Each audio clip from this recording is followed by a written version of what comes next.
السلام علیکم ورحمۃ اللہ وبرکاتہ۔ سیرت النبی صلی اللہ علیہ وسلم کا جو سلسلہ چل رہا تھا اس کی اگلی نشست پیش خدمت ہے۔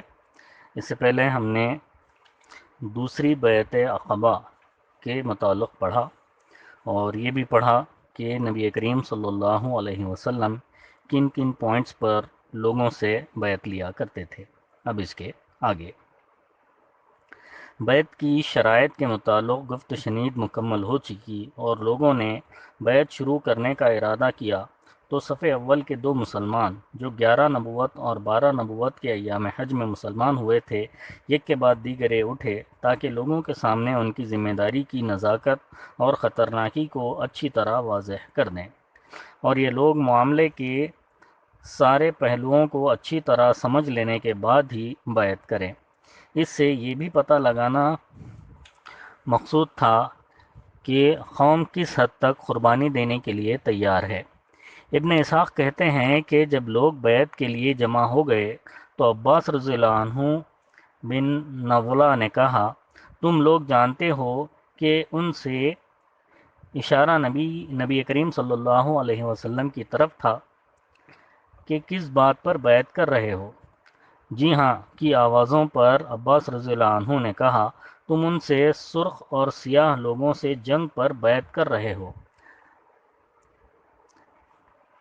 اگر تمہارا یہ خیال ہو کہ جب تمہارے اموال کا صفایا کر دیا جائے گا اور تمہارے اشراف قتل کر دیے جائیں گے تو تم ان کا ساتھ چھوڑو گے تو نہیں؟ کیونکہ اگر تم نے انہیں لے جانے کے بعد چھوڑ دیا تو یہ دنیا اور آخرت کی رسوائی ہوگی، اور اگر تمہارا یہ خیال ہے کہ تم مال کی تباہی اور اشراف کے قتل کے باوجود وہ عہد نبھاؤ گے جس کی طرف تم نے انہیں بلایا ہے، تو پھر بے شک تم انہیں لے لو، کیونکہ یہ اللہ تعالیٰ کی قسم دنیا اور آخرت کی بھلائی ہے۔ اس پر سب نے بیک آواز کہا، ہم مال کی تباہی اور اشراف کے قتل کا خطرہ مول لے کر انہیں قبول کرتے ہیں۔ ہاں اے اللہ کے رسول صلی اللہ علیہ وسلم، ہم نے یہ عہد پورا کیا تو ہمیں اس کے عوض کیا ملے گا؟ آپ صلی اللہ علیہ وسلم نے فرمایا، جنت۔ لوگوں نے عرض کی، اپنا ہاتھ پھیلائیے۔ آپ صلی اللہ علیہ وسلم نے ہاتھ پھیلایا اور لوگوں نے بیعت کی۔ جابر رضی اللہ عنہ کا بیان ہے کہ اس وقت ہم بیعت کرنے اٹھے تو اسد بن زرارہ نے، جو ان 70 آدمیوں میں سب سے کم عمر تھے، آپ صلی اللہ علیہ وسلم کا ہاتھ پکڑ لیا اور بولے، اہل یثرب ذرا ٹھہر جاؤ، ہم آپ کی خدمت میں اونٹوں کے کلیجے مار کر یعنی لمبا چوڑا سفر کر کے اس یقین کے ساتھ حاضر ہوئے ہیں کہ آپ صلی اللہ علیہ وسلم اللہ کے رسول ہیں۔ آج آپ صلی اللہ علیہ وسلم کو یہاں سے لے جانے کے معنی ہیں سارے عرب سے دشمنی، تمہارے چیدہ سرداروں کا قتل اور تلواروں کی مار، لہٰذا اگر یہ سب کچھ برداشت کر سکتے ہو تب تو انہیں لے چلو، اور تمہارا اجر اللہ تعالیٰ ہی پر ہے، اور اگر تمہیں اپنی جان عزیز ہے تو انہیں ابھی سے چھوڑ دو، یہ اللہ کے نزدیک زیادہ قابل قبول عذر ہوگا۔ بیعت کی دفعات پہلے ہی طے ہو چکی تھی، ایک بار نزاکت کی وضاحت بھی ہو چکی تھی، اب یہ تاکید مزید ہوئی تو لوگوں نے بیک آواز کہا، اسد بن زرارہ اپنا ہاتھ ہٹاؤ، اللہ کی قسم ہم اس بیعت کو نہ چھوڑ سکتے ہیں اور نہ توڑ سکتے ہیں۔ اس جواب سے اسد رضی اللہ عنہ کو اچھی طرح معلوم ہو گیا کہ قوم کس حد تک اس راہ میں جان دینے کے لیے تیار ہے۔ در حقیقت اسد بن زرارہ رضی اللہ عنہ مصعب بن عمیر رضی اللہ عنہ کے ساتھ مل کر مدینے میں اسلام کے سب سے بڑے مبلغ تھے، اس لیے طبعی طور پر وہی ان بیعت کنندگان کی دینی سربراہ بھی تھے، اور اسی لیے سب سے پہلے انہی نے بیعت بھی کی۔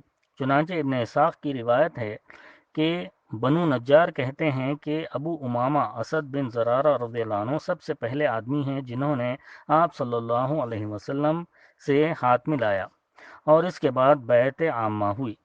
جابر رضی اللہ عنہ کا بیان ہے کہ ہم لوگ ایک ایک آدمی کر کے اٹھے اور آپ صلی اللہ علیہ وسلم نے ہم سے بیعت لی اور اس کے عوض جنت کی بشارت دی۔ باقی رہیں وہ عورتیں جو اس موقع پر حاضر تھیں تو ان کی بیعت صرف زبانی ہوئی۔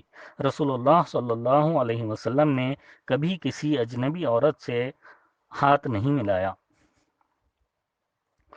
بیعت مکمل ہو چکی تو رسول اللہ صلی اللہ علیہ وسلم نے یہ تجویز رکھی کہ 12 سربراہ منتخب کر لیے جائیں جو اپنی اپنی قوم کے نقیب ہوں، اور اس بیعت کی دفعات پر عمل درآمد کے لیے اپنی قوم کی طرف سے وہی ذمہ دار اور مکلف ہوں۔ آپ کا ارشاد تھا کہ آپ لوگ اپنے اندر سے 12 نقیب پیش کیجئے تاکہ وہی لوگ اپنی اپنی قوم کے معاملات کے ذمہ دار ہوں۔ آپ صلی اللہ علیہ وسلم کے اس ارشاد پر فوراً ہی نقیبوں کا انتخاب عمل میں آ گیا۔ 9 خزرج سے منتخب کیے گئے اور 3 اوس سے۔ نام یہ ہیں: خزرج کے نقبہ، سب سے پہلے اسد بن زرارہ رضی اللہ عنہ، عبداللہ بن رواحہ، برا بن معرور، عبادہ بن صامت، سعد بن ربیع، رافع بن مالک، عبداللہ بن عمرو، سعد بن عبادہ، منذر بن عمرو رضی اللہ عنہم۔ اور اوس کے نقبہ: اسید بن حضیر، رفا بن عبد المنذر، سعد بن خیثمہ رضی اللہ عنہم۔ جب ان نقبہ کا انتخاب ہو چکا تو ان سے سردار اور ذمہ دار ہونے کی حیثیت سے رسول اللہ صلی اللہ علیہ وسلم نے ایک اور عہد لیا۔ آپ صلی اللہ علیہ وسلم نے فرمایا، آپ لوگ اپنی قوم کے جملہ معاملات کے کفیل ہیں، جیسے حواری عیسیٰ علیہ السلام کی جانب سے کفیل ہوئے تھے، اور میں اپنی قوم یعنی مسلمانوں کا کفیل ہوں۔ ان سب نے کہا، جی ہاں۔ معاہدہ مکمل ہو چکا تھا اور اب لوگ بکھرنے ہی والے تھے کہ ایک شیطان کو اس کا پتہ لگ گیا۔ چونکہ یہ انکشاف بالکل آخری لمحات میں ہوا تھا اور اتنا موقع نہ تھا کہ یہ خبر چپکے سے قریش کو پہنچا دی جائے، اور وہ اچانک اس اجتماع کے شرکا پر ٹوٹ پڑے اور انہیں گھاٹی ہی میں جا لیں۔ اس لیے شیطان نے جھٹ ایک اونچی جگہ کھڑے ہو کر نہایت بلند آواز سے، جو شاید ہی کبھی سنی گئی ہوگی، یہ پکار لگائی، خیمے والو، محمد صلی اللہ علیہ وسلم کو دیکھو، اس وقت بد دین اس کے ساتھ ہیں اور تم سے لڑنے کے لیے جمع ہیں۔ رسول اللہ صلی اللہ علیہ وسلم نے فرمایا، یہ اس گھاٹی کا شیطان ہے۔ او اللہ کے دشمن، سن، اب میں تیرے لیے جلد ہی فارغ ہو رہا ہوں۔ اس کے بعد آپ صلی اللہ علیہ وسلم نے لوگوں سے فرمایا کہ وہ اپنے ڈیروں پر چلے جائیں۔ اس شیطان کی آواز سن کر عباس رضی اللہ عنہ بن عبادہ بن نزلہ نے فرمایا، اس ذات کی قسم جس نے آپ صلی اللہ علیہ وسلم کو حق کے ساتھ مبعوث فرمایا ہے، آپ صلی اللہ علیہ وسلم چاہیں تو ہم کل ہی اہل مینا پر اپنی تلواروں کے ساتھ ٹوٹ پڑیں۔ آپ صلی اللہ علیہ وسلم نے فرمایا، ہمیں اس کا حکم نہیں، بس آپ لوگ اپنے ڈیروں میں چلے جائیں۔ اس کے بعد لوگ واپس جا کر سو گئے یہاں تک کہ صبح ہو گئی۔ انشاءاللہ تعالی اس کے بعد اگلی نشست میں بیان کیا جائے گا۔